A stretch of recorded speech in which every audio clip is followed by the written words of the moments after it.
Alright, good afternoon everyone and welcome back to Football Family Feuds. Football Family Feuds. This one is not very well today, are you? No. He's a bit better than he was. It's a good job because I actually wanted to take him to the game today, but didn't get my tickets in time. But you know, things work out for a reason. The reason why I couldn't get tickets was because he wouldn't have been able to go anyway. But we managed to catch the game today on a live stream. So we are going to give you our match review of the game. So before we do, guys, don't forget to hit that like button, subscribe to the channel so that you can be informed whenever we do a new video. The team today, we made a few changes. Calabira, what's his name? Caballero, that's him. Yeah. He hasn't played for so long, I forgot to pronounce how to pronounce his name. He played against Man United. Yeah, he did. So Caballero came in goal. Reece James right back. Emerson was left back, wasn't he? And we had Tamore. Left back. Yeah, Tamore and Whose one was that position? Tamore and Christensen. Don't get that one. Yeah, we went in with quite a strong team, didn't we? Because Jorginho played, Kovacic played, and Ross Barkley, and a rear outing for Pedro, Batshuayi and Callum Hudson-Odoi. We started brightly. Callum Hudson-Odoi scored a nice goal, and that was good. I'm glad he scored that goal because it does a lot for his confidence, doesn't it? So, yeah, he's having. I know it was only Nottingham Forest because Nottingham Forest they rested 10 players. Those 10 players didn't even travel with them.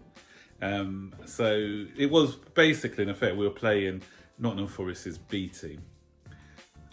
But, you know, we still had to show the right desire against them because in the past, what's been lacking is when we play against teams that we should be beating, the players haven't really been up for it and we've struggled against those teams. So that early goal was quite good for the nerves.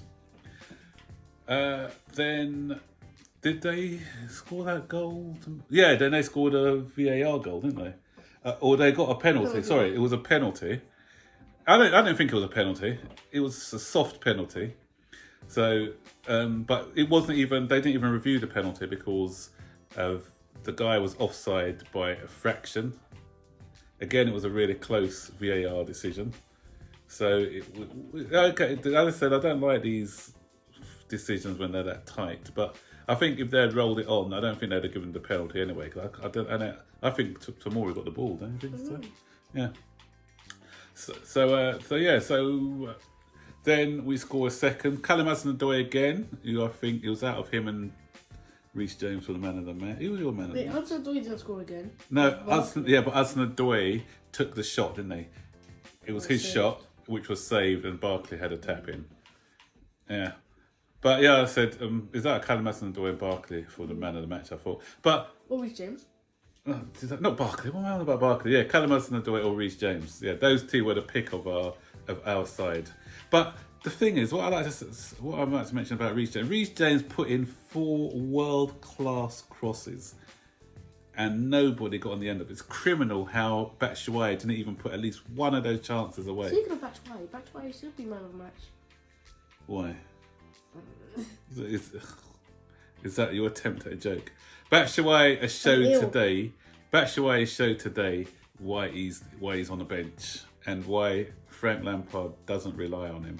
Because, you know, to miss one of those chances, fair enough. To miss 2, can forgive you. To miss 3, But when you're missing 4 or 5 gilt-edged chances put on a plate for you. That reminds me of one time we were watching from away and Maloke Remy had all these chances. Oh yeah. I remember. Oh yeah. It was like, I can't remember who that was against. Yeah.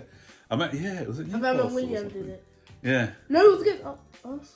I can't remember. Anyway, I think it was against Arsenal and right. Costa scored that goal.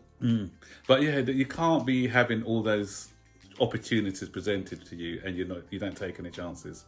So as I said, this was your chance because Batshuayi said he wants to stay at Chelsea. This was his chance to prove that he deserves a spot in the starting lineup, or he deserved to at least be challenging Abraham. But on this performance, You know, I don't like judging people on one performance or whatever. So he may be a bit rusty. So give him a little bit of the benefit of the doubt. But you've got to put at least one of those chances away, Mitchie, if you want to challenge, as I said. You know, a minimum of one of those chances got to go in. And I was thinking at the time, Giroud, this would have been meat and drink for Giroud. Giroud would have, you know, the crosses that were coming in, Giroud would have loved that because Giroud's good with his head. He'd have scored at least 2 of them, even a hat-trick maybe, had he been playing.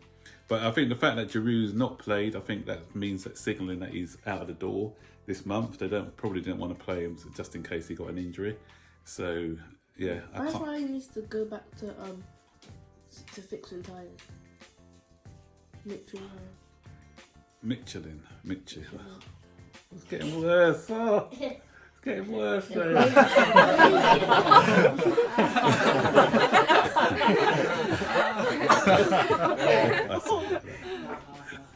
Anyway, second half. I thought in the second half we played it like more like a testimonial match, didn't we? We didn't really. We didn't get out of second gear in the second half. You know, we had that chance where Ross Barkley hit the post.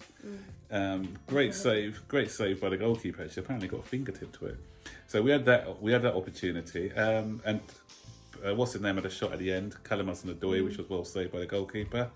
And once again, Michy Batshuayi, Callum Hudson-Odoi put in a brilliant cross. And once again, Michy Batshuayi, what was he trying to do there? He actually put it all the way up. Yeah, it was a nothing thing. Was he trying to control it, or he just had to let it hit his thigh or his chest or anything, and it was a goal? Exactly, it was a tap-in. It was easier than Ross Barkley's shot. Yeah, I just don't understand that. All he did was have to walk. Crazy. But going on to Forest, I thought that Mighton had a mighty game, didn't he? Mighty game from Mighton. So he looked the pick of their players. He looked really good. He was very dangerous. He gave our backline a hard time all game. And they had another opportunity to score, but this time it was ruled out by VAR for offside. But, okay, that was another tight decision. But I'd like to mention this referee. Who is this referee anyway? Does he referee? I can't remember him in the Premier League. He was useless. Because Reece James has made a challenge. He's got the ball. The Forest player, if anything, has run into him at full pace. So he's already got his leg up from from clearing the ball. Guys come right into him, fell over, and the stupid referee gives a free kick to Nottingham Forest. What? Really? Absolute nonsense.